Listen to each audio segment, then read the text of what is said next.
Citroen C4 და შესაბამისად BMG Drive ამოქოქილია. საინტერესო თემაზე ვისაუბრებთ, საინტერესო კომპანიას გაგაცნობთ. რუსთავისკენ უნდა დავიძრათ, ამას რამდენიმე წამში გაიგებთ, ვინ იქნება ჩვენი BMG Drive-ის დღევანდელი სტუმარი.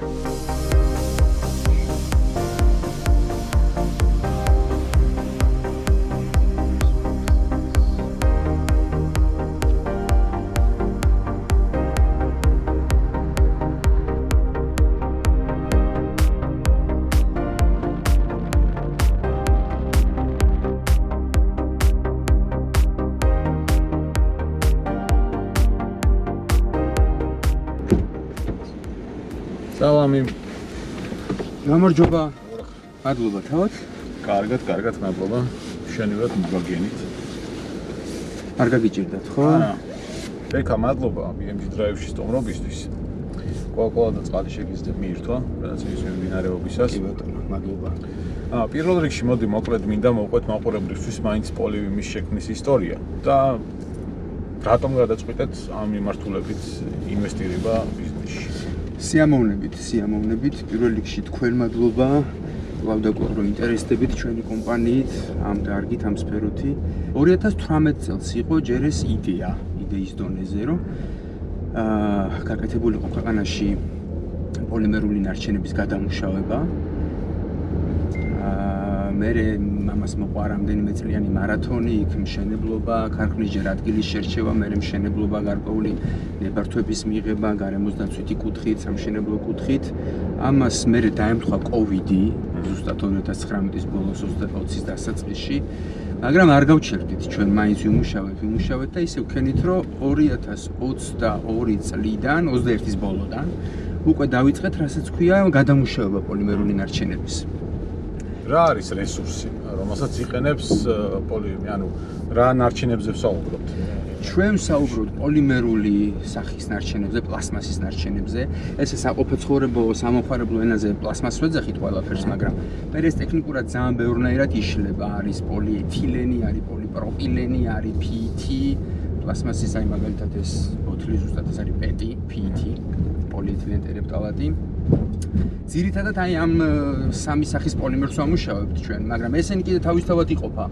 ეხლა ძალიან ტექნიკურად რო არ გამოგვივიდეს, მარტივად რო თქვა, ანუ ძირითადად არის პოლიეთილენი, პოლიპროპილენი და პოლიეთილენ ტერეფტალატი, რასაც ჩვენ ვამუშავებთ, მაგრამ ეს სამი ქმნის ნარჩენების, რა ვიცი, უდიდეს ნაწილს, რაც ბუნებაში, რაც ნაგავს საყრელზე, რაც ესე გვხვდება აუთვისებელი რესურსის სახით. გადავამუშავებთ და მერე უკვე ჩვენ ამ გადამუშავების შედეგად ვაკეთებთ ნედლეულს, ეს უკვე არის რასაც ჩვენ ვაკეთებთ, ეს უკვე არის ნედლეული, მეორადი რეციკლირებული ნედლეული უკვე სხვა პოლიმერული წარმოებებისთვის. შესაქმნელად სხვა პროდუქტი. კარგი, წარმოების ნაწილზე გადავიდეთ. ცხადია შენც ახსენე რომ ბევრი კვლევა ჩატარდა, მოძიება ერთი რესურსების, შემდეგ ამ რესურსებიდან მიღებული პროდუქტი რა შეიძლება იყოს, რა იქნება და გასაყიდი სივრცეებიც ამ შემთხვევაში და ბაზრები. მაგ ნაწილში რა ხდება? უკვე როდესაც ჩაიბარებთ, მიიღებთ, მოიძიებთ ამ რესურსს, როგორ ხდება მისი გადამუშავება და წარმოება?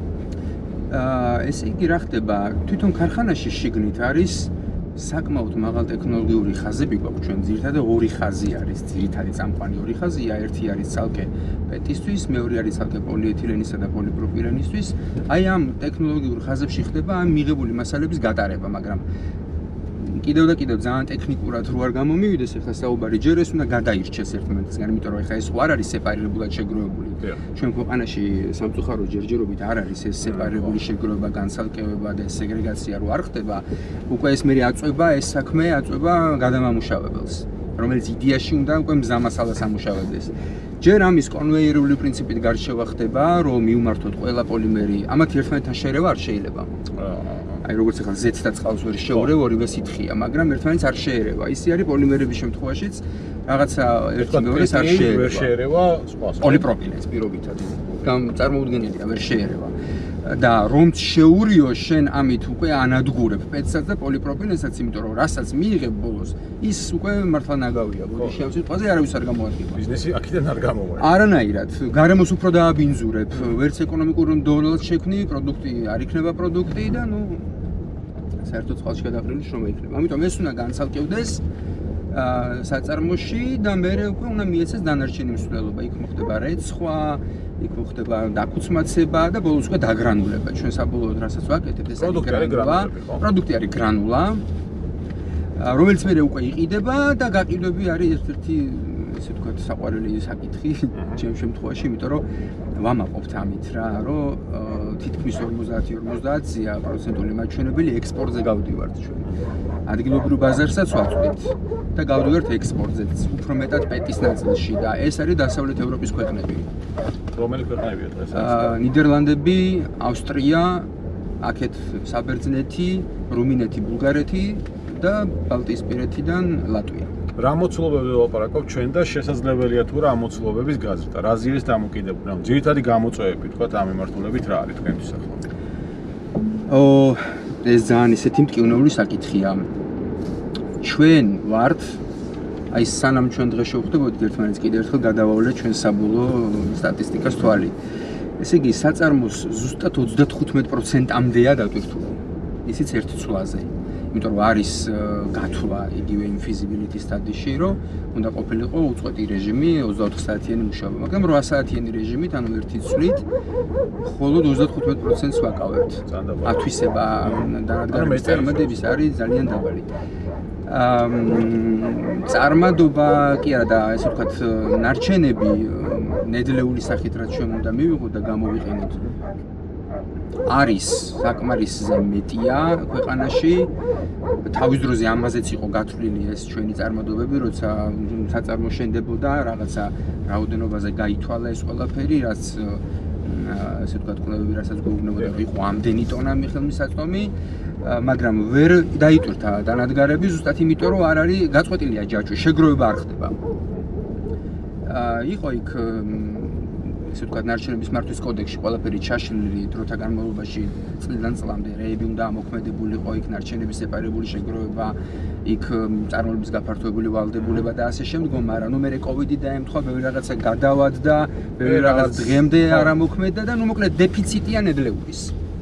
ანუ დეფიციტი გვაქვს ნედლეულში და არა გასაღების პრობლემა დადგებოდა? გასაღების პრობლემა არ გვაქვს, თქვენ წარმოვიდგინეთ, იმიტომ რომ არის ძალიან დიდი მოთხოვნა მეორად მასალაზე. რატო? ბევრი მიზეზი აქვს ამას. პირველ რიგში ეს ბიზნესიც არის ამავდროულად გარდა გარემოზე დადებითი ესე ვთქვათ შედეგებისა და ზეგავლენისა, მაგრამ ეს არის მეორად ნედლეული, რომელსაც პირველად ნედლეულთან შედარებით ნაკლები ფასი აქვს. ეს არის ეკონომიკაში უკან ცირკულარული ეკონომიკა, უკან ჩაბრუნებული ნედლეულია და რესურსი და მეორე, მაგალითად ევროკავშირში კანონმდებლობა ავალდებულებს მწარმოებელს, რომ მინიმუმ ამდენი პროცენტი მეორადი მასალა გამოიყენოს თავის წარმოებაში. რატომ? ისევ და ისევ მდგრადი განვითარება, ცირკულარული ეკონომიკა, გარემოზე ზრუნვა და ანუ ეძებენ რეალურად ამ ტიპის მასალას ბაზარზე, ხო, ეს წარმოებლები, წარმოებლები. ჩვენ გვაქვს შეკვეთები იმაზე მეტი, ვიდრე შეგვიძლია დღეს მივაწოდოთ ჩვენ კლიენტებს, თუნდაც ევროპაში ნედლეული. როგორ შეიძლება რომ ეგ ნაწილი დაალაგდეს, მე გულისხმობ მასალის მოძიება, მოგროვება, არ ვიცი.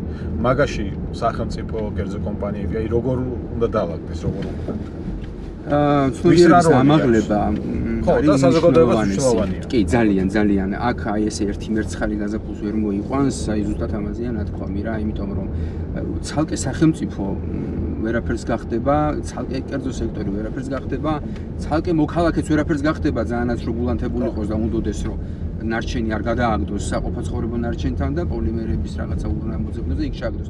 ანუ ყველა უნდა მოქმედებდეს კოორდინირებულად. ქვეყანაში უნდა იყოს გადამამუშავებელი, რომელიც აგრიბატონო პოლიმერი უკვე არსებობს. ამ დადგმული სიმძლავრით, ამ წარმადობით, ამ ტექნოლოგიით და ასე შემდეგ. ქვეყანაში უნდა იყოს სეპარებული შეგროვება, რომ არ შეიძლება რომ საყოფაცხოვრებო ნარჩენი და რეციკლირებადი ნარჩენი ერთად იმარხებოდეს ნაგავს აყრელზე, რატო არ შეიძლება აქაც შეგვიძლია ჩავშალოთ. ერთი ის რომ გაფლანგული რესურსია, მეორე ის რომ ასე როცა ეკცევი ნარჩენს, ამ დროს პირიქით უფრო ხარჯავ შენ ფინანსურ რესურსს, თუნდაც რომ ეს წაიღო და დამარხო. მაშინ როცა ეს შეიძლება შემოსავლის წყარო ყოფილიყო.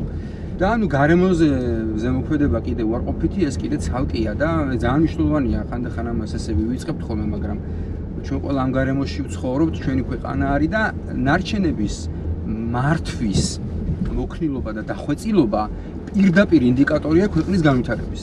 იმიტომ რომ ჩვენ რო ავიღოთ ეხა წარმატებული ქვეყნები ამ კუთხით, რომლებმაც უკვე ჩვენამდე გაიარეს ეს გზა, ხო? ყველა განვითარებული ქვეყანა ვერ ნახავთ ეხა განვითარებულ ქვეყანას, სკანდინავიის ქვეყნებს, დასავლეთ ევროპის ქვეყნებს, სადაც ქაოსურად არის ნარჩენების მართვა. ნუ პირდაპირ მაჩვენებელია, რომ ქვეყანა არის ამა თუ იმ განვითარების ეტაპზე. და რა თქმა უნდა, იგივე წარმოების გაფართოებული ვალდებულება, რომ აქაც უნდა კონტროლდებოდეს დაუშვათ ნარჩენი მწარმოებელი უნდა გარკვეულწილად ამას უზრუნველყოფდეს, რა წარმოოს აგრიცხვა და აკონტროლოს რა რაოდენობის პოლიმერული ნარჩენი წარმოქმნა. ეხლა მე პოლიმერების გადმოსახედიდან ვსაუბრობ, რა თქმა უნდა, მაგრამ ეს ყველა რეციკლირებად მასალას ეხება, იგივე ქაღალდი, იგივე ალუმინი და ასე შემდეგ. და ნუ რა თქმა უნდა, ცნობიერების ამაღლების კამპანიები ამას სჭირდება უკვე ეს ერთიანი მიწოლა, რომ მე უკვე შეიქმნას ინფრასტრუქტურა, შეიქმნას რაღაც ერთიანი ატმოსფერო, ერთიანი ჩარჩო, რომ აი ამ ფარგლებში ვიმოქმედოთ მთლიანად ზოგადად საზოგადოება. რა ეკონომიკური სარგებელი შეიძლება მიიღოს, არ ვიცი, მუნიციპალიტეტმა, კერძო კომპანიამ, მოქალაქემ, აი ამ ნარჩენების მართვის პროცესში. ანუ არ ვიცი, ვიღაცამ აიღოს დააფუძნოს რაღაც კომპანია, შეაგროვოს ნარჩენები, რთული ამბავია, ეგრე არ ხდება მარტივად, მაგრამ მაინც. ანუ ეკონომიკური სარგებელი როგორ დავანახოთ საზოგადოებას მათ შორის, იმიტომ რომ ეგ მნიშვნელოვანი დეტალია. აი საზოგადოების რომელი ფენიდან დავიწყოთ მაგალითად ამ სიკეთის დანახვა. მუნიციპალიტეტებიდან დავიწყოთ. ოკეი. დღესდღეობით არის როგორ, რომ მუნიციპალიტეტი ხარჯავს ბიუჯეტს იმისთვის რომ იმაში რომ ესე ვთქვათ შეაგროვოს ეს ნარჩენები, ურნები განათავსოს, მე ეს ყველაფერი ჩამოიაროს, აკრიბოს, წაიღოს და დამარხოს. ეს ხარჯიანი აქტივობა და რესურსი ნაგავსაყრელისაც არის ამოწურვადი. იმას კიდე ცალკე მოულაპატრონობა ჭირდება, ისიც ხარჯია, იმიტომ რომ იქ ესე ქაოსურად ვერ დაყრი ამას იქნა მოეწყოს შესაბამისი ინფრასტრუქტურა და ეს ყველაფერი არის ხარჯებთან დაკავშირებული. და მიწაში დამარხვაც არ არის ეკოლოგიური. ნუ ეკოლოგიას ცოტახანი თავს ვანებებ, იმიტომ რომ მინდა რომ ეკონომიკური ეფექტები ესე ვთქვათ გავამახვილო ყურადღება ამაზე, რაც შეკითხვა იყო, ესე იგი. ნაცვლად ამ ხარჯისა შეუძლია მუნიციპალიტეტს რომ უზრუნველყოს მინიმალური ინფრასტრუქტურა, რომ რეციკლირებადი მასალები დამოუკიდებლად ცალ-ცალკე სეპარირებულად შეაგროვოს და გაყიდოს. იმიტომ რომ ეს მასალა ეს ნედლეულია, ამას ფასი აქვს, საერთაშორისო პრაქტიკა არსებობს ამაზე და როდესაც ამას აუქციონებზე გაყიდის, კომპანია, რომელიც არის გადამამუშავებელი, შესაბამისი ნებართვის მქონე, რა თქმა უნდა და არა რაღაც შემთხვევითი შეპესე, ამას შეღებულობს მონაწილეობას, იხდის თანხაზე, ეს არის შემოსავალი მუნიციპალიტეტისთვის. ეს ერთი. მეორე,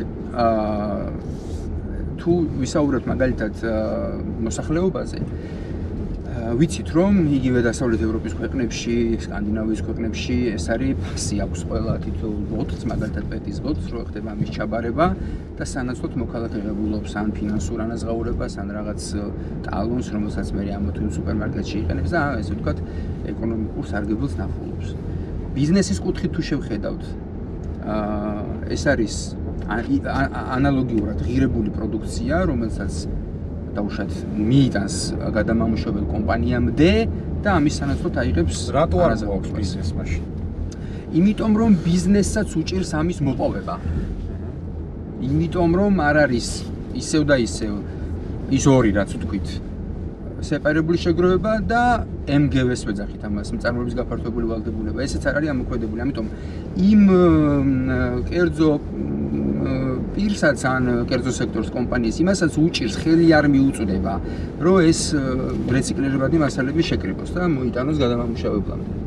მეტი წილი იფლანგება, იმარხება და ბუნებაში გაიბნევა. ოკეანეებში ხდება მდინარეების გზით და მე უკვე მაღაზია იხარჯება, ნახები რომ ამაზე იხარჯება და ანუ ნაკლებად ეფექტიანია, ხო, ანუ პრობლემა ჯობია ებრძოლო თავშივე, რომ ტკივილგამაყუჩებელ ეფექტს არ მიმართო და მიმართო მკურნალობის ეფექტს. ამიტომ ეს ეკონომიკური ეფექტები არის ყველასთვის და გადამამუშავებლისთვისაც თავისთავად, იმიტომ რომ მე ამას გადაამუშავებს, მე ამას აბრუნებ და რატო კიდე ირიბი ეფექტი.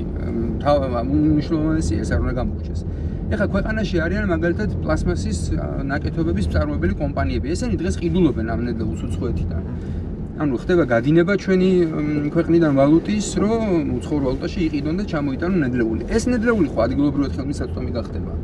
ანუ დასაქმება ცალკე ეფექტია კიდე რომ გადამამუშავებელი კომპანიაში დასაქმება ესე ვთქვათ ახალისებულია ჩვენთან ახლა მუშაობს დაახლოებით 40 ადამიანი კომპანიაში. მიუხედავად იმისა, რომ ტექნოლოგიური ბიზნესია, ხო? ანუ ტექნოლოგიური წარმოებაა, ხო? მაინც გადარჩევა, ანარჩენების იქ სორტირება, არა, აუცილებლად დასაქმება მეც ერთ-ერთი ვარ მათ შორის, ხო? ვინც ამ კომპანიაში მუშაობს, ამიტომ ადამიანები ახდენენ ამ ყველაფერს საბოლოო ჯამში და ეს საქმების ეფექტიც გვაქვს პოზიტიური. პოლივიმი ფიქრობს თუ არა, რომ ამ წარმოებას მიაბას უკვე ამ ნაწარმოებდა პროდუქტის წარმოებას თუ არა.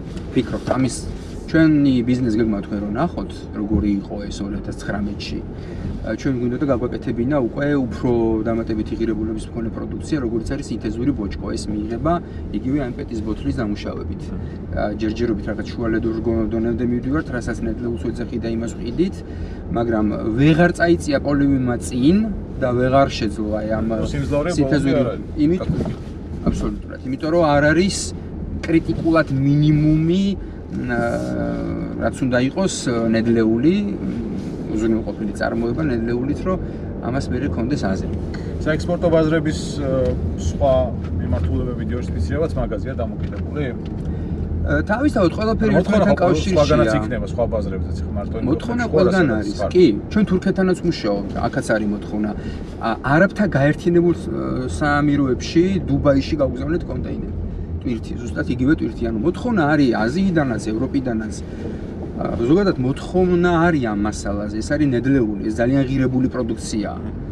ძალიან ღირებული პროდუქციაა. ზოგან ამას წეგანაც თუ პირდაპირ კანონი ითხოვს, რომ ეს გამოიყენეთ წარმოებაში. ჩვენთან არ ითხოვს, ხო მე მგონი? ჯერჯერობით არა. ჯერჯერობით არა. ის MGV წარმოების გაფართოებული ვალდებულება ბევრ რაღაცას უნდა არეგულირებდეს და ალბათ იქნება ეგ დროც ჩვენთან როცა ესეც მოთხოვნადი გახდება ადგილობრივი წარმოებებისთვის, მაგრამ ჯერ ეგ ცოტა შორეული პერსპექტივა მგონია. ისე როგორც აი ამ გზის დაგება ალბათ აქ ხო, მაყურებელი მიხვდებოდა რომ არც თუ ისე კარგაზე. ხო, ის რაღაცა მოძრაობაში ვლაპარაკობთ თან. ცხენს ვაჭენებთ. მაგრამ მე მგონი Citroen-ი კარგად მიყავდება. კი, ძალიან კომფორტულად ასეთი ის. ქარხანაში მივიდეთ, იქ შედარებით უკეთესი გზა არის და იქ გავაგრძელოთ მე საუბარი პოლივიმზე. ეხლა როგორ უზრუნველყოფს პოლივიმი გადამუშავებული მასალის ხარისხს, განსაკუთრებით ექსპორტისთვის? დანადგარები არის ძალიან მაღალი ხარისხის და შესაბამისი სტანდარტებთან. აი მე როცა ვთქვი, რომ ჩვენ ექსპორტით გავდივართ ევროკავშირის ბაზარზე, ევროკავშირის ბაზრის მოთხოვნები არის ძალიან პრეტენზიული და როცა უკვე იქ შედიხარ და აღწევ ევროკავშირის ბაზარზე ქართული პროდუქციით made in Georgia ექსპორტის სახით, ეს უკვე მეტყველებს და პასუხისცემს ამას რა, რომ შენ გაქვს ისეთი ტექნოლოგია, შენ გაქვს ისეთი თამასა, რომ ევროპას სცემ პასუხს და შედიხარ იქ ბაზარზე. პოზიციონირებ წარმატებულად. სხვათა შორის ჩვენ ვსაუბრობდით იმაზე, რომ ბევრ ევროპულ კომპანიას აქვს ვალდებულება, რომ მისი წარმოების რაღაც ნაწილი გამოიყენოს, ავტომწარმოებლებს ეხება ეს. მაგალითად Citroen-ის შემთხვევაში, რომელიც ევროპული ავტომწარმოებელია, ასევე მისთვისაც მნიშვნელოვანია და ის ბევრ რამეში იყენებს გადამუშავებულ მასალას, შეიძლება პოლივიმის გაგზავნილიც არის ეს მასალა. ძირითადად ინტერიერის ნაწილები და ექსტერიერის რაღაც ნაწილები მზადდება ავტომობილებში და ამით ბევრი ბრენდი პოზიციონირებს კიდევაც ბაზარზე. როგორ შეუძლიათ მე მინდა კითხო, აქ ადგილობრივ ბიზნესებს დაეხმარონ პოლივიმს იმაში, რომ რაღაც ეს მდგრადი მიზნები განხორციელდეს და ასევე ბიზნესი იყოს წარმატებული. ცირკულური ეკონომიკა მოკეთ იყოს წარმატებული. სხვებს როგორ შეუძლიათ თქვენი დახმარება?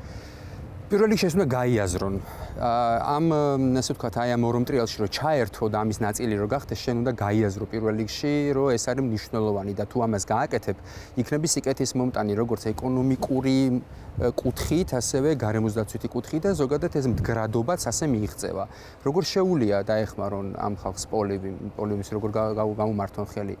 უნდა მიმართონ რეციკლირებადი მასალები, პოლიმერული მასალები, ნარჩენები პოლივიმისკენ და არ უნდა გაფლანგონ.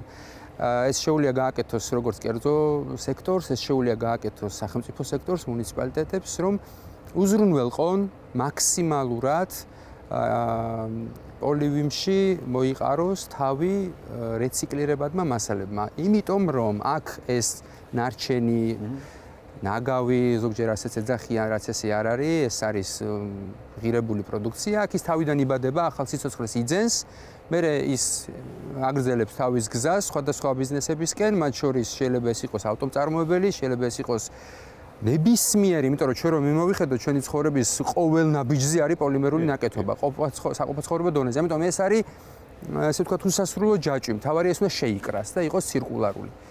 ეს არის აუცილებელი გააზრებიდან იწყება და შემდგომ კონკრეტული ნაბიჯები უნდა დაიგეგმოს და გადაიდგას. მადლობა, წარმატებები ამ შესანიშნავ ევროპულ წარმოებას და გისურვებთ მეტ პროდუქტს, რომელსაც მიიღებთ, იმიტომ რომ წარმოების ნაწილში ალბათ არ გაქვთ გამოწვევები, იმიტომ რომ 35% დაბალია, შეგიძლიათ მეტი წარმოება. 65% არის აუთვისებელი წარმატება, ასე რომ შევყუროთ მომავალს დიდი იმედით. კარგი, მომავალში შევხვდებით, იმედია 100-ზე თუ არა 80-ზე იქნებით ჩართული. იმედია. მადლობა. რეკა პოლივიმი რომ სუპერგმირი იყოს, რა სუპერძალა ექნებოდა. ძალიან სუფთა გარემოში გვაცხოვრებდა ყველას. პოლივიმის მასკოტი რა ცხოველი იქნებოდა? ფენიქსი. ფრინველია, მაგრამ მაინც ცხოველებში გადის. მაინც ცხოველებში გადის. რა არის ყველაზე მაგარი პროდუქტი, რომელიც გადაამუშავებული პლასმასით არის შექმნილი? კი, ესეთი ბევრია. ერთ-ერთი ყველაზე მაგარი შეიძლება იყოს მაგალითად სასოფლო სამეურნეო დანიშნულების გასარწყავების მილები, ძალიან მაგარია. იმიტომ რომ ამით მე ირწყვება და მე პროდუქტი მოდის მილები. როგორ დაახასიათებდი პოლივიმს ერთ სიტყვაში? მერცხალი, რომელსაც გაზაფხული მოყავს.